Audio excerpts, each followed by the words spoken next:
What's going on, everybody, and welcome in to another edition of the 5-Minute Debate.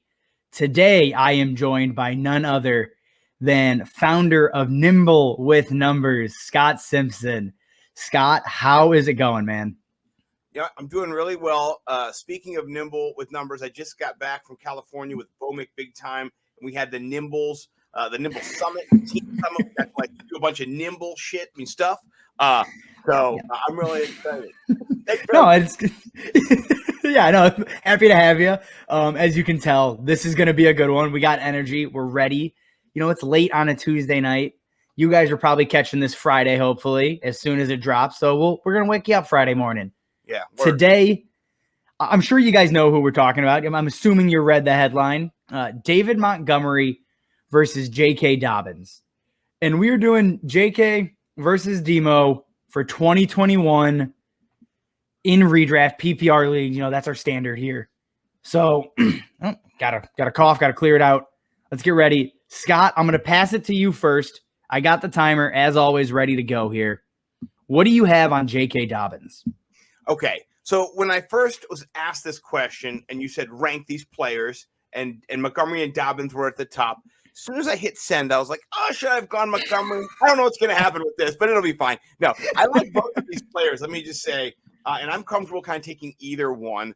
For me, what I like about Dobbins, obviously, three things. One, his efficiency in the offense, 6 yards per carry, his touchdown upside down there at the goal line. Not that Lamar can't score touchdowns, but he's not a Cam Newton where you're getting the big boy and just busting him over the top. That's not the best way to use Lamar. So down by the goal line, they actually do run the ball into the end zone with running backs. Crazy, unlike Arizona and stuff. So I like that. I like the yards per carry. And then I also like the amount of yards that are being given or the amount of attempts that are being given to the running back. The last 3 years, they're leading the NFL. Last year, 555 rushing attempts by their team. It's just a total ton of carries. So if he gets 225, 230 carries, he does have that, RB 12 to RB, 15, kind of just expected, I guess, range. If he can do that, to get that many carries. So that's for me. That's why I'm kind of pushing in on him against our David Montgomery.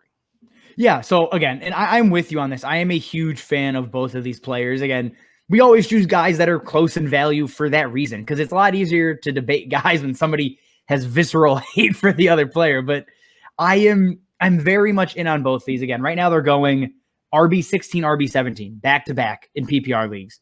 I am on the David Montgomery side, not only because, one, I'm a Bears fan, naturally, but two, the receiving work. That is the key piece for me here.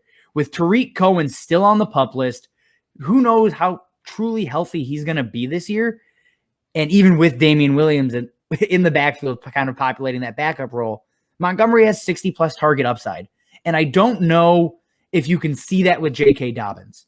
And that's my hesitation. Dobbins is going to be significantly more efficient, but Montgomery should, outtouch him, I think, by a considerable margin. So it's really the volume versus consistency argument here. And I think I lean volume in this instance.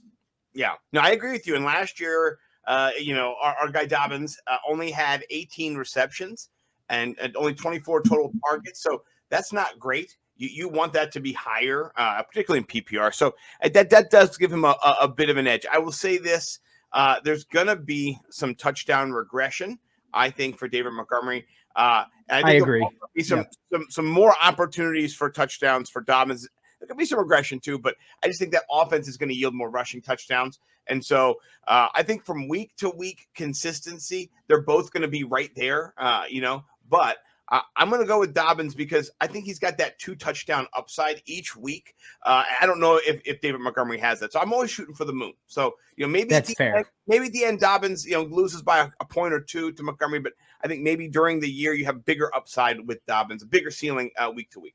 Yep. Oh, I don't disagree with that. And last year, what you saw with Montgomery, down the stretch was those, that Hail Mary stretch to end the season that, got him to the RB4.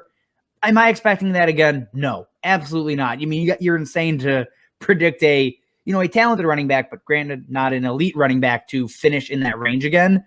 But he does, I think, carry more upside than some want to necessarily give him credit for. And again, a lot of that is predicated on Tariq Cohen staying out of the offense or just not being fully healthy this year. So it can be a dangerous game. But Montgomery, even in bad matchups, I mean, he was against top 12 defenses, he was averaging over 14 points a game. And you may not think that's great, but just for reference, Derrick Henry was under 10 a game in those same kind of metrics. So just something to consider. It wasn't all bad, outside of his, cakewalk schedule stretch to end the season. I do think he carries a little bit more upside, granted, not as much as JK Dobbins. I very much agree with you on that. I will say all the reports out of Bears camp are that David Montgomery is just like a man possessed. And so maybe he tasted it last year. And I hope, as a fan. Yeah, I mean, it could really be there. So we'll see. With both of these guys, I think are a good value at their position. And if you're drafting back to back and you've loaded up on some wide receivers in the first couple rounds, I wouldn't mind going Dobbins, Montgomery at the end of the third, fourth. I would do that. I mean, that I would. Oh my God! Season going. I've got 2 RB2s that can be RB1s week to week. Hopefully, they're not they're not every same time. They're feasting or famining at the same time. So maybe you have that kind of sway with both of them, and between them, you have that RB1, RB2 every single week. So I like them both. I'm going to lean Dobbins for now, but you're helping me here. You're helping me. So. What I will say for both of them is, at least when I've mock drafted, and we're over the 5-minute mark, we always are here. What I've seen myself doing in mock drafts where I've ended up taking one or the other of these guys, if I end up with, Travis Kelce and a wide receiver the first 2 rounds, I've found myself taking David Montgomery more often than JK Dobbins. But if I have a stud running back in the first, paired him with a wide receiver, and I'm looking for an RB2, I've been much more comfortable taking Dobbins because of, the perceived upside there. Because again, you said it, he can go for 3 touchdowns, 2-3 touchdowns any given week. Yeah. So I think if I have a guy I can bank on as an RB1, I'm way more inclined to take the shot on Dobbins. I'm with you on that. Well, and I would just say part of this for me is Nagy calling the offensive plays. Oh, I hate him.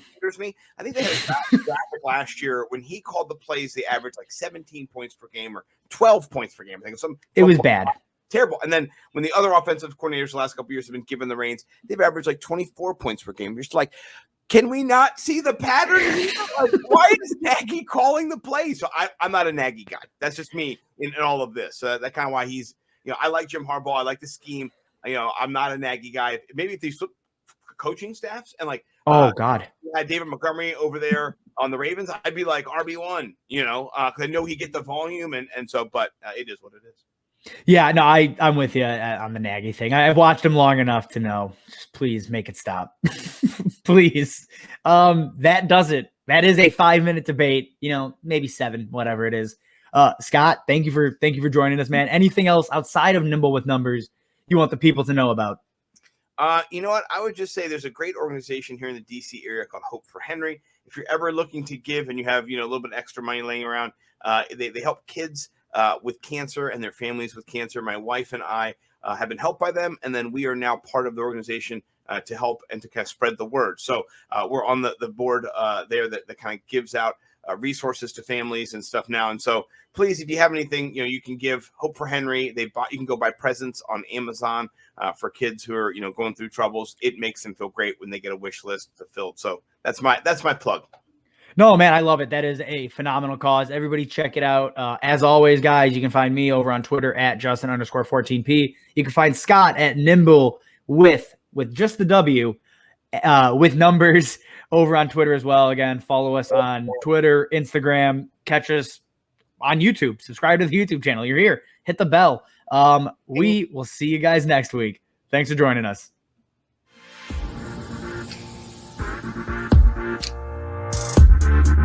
Thank you.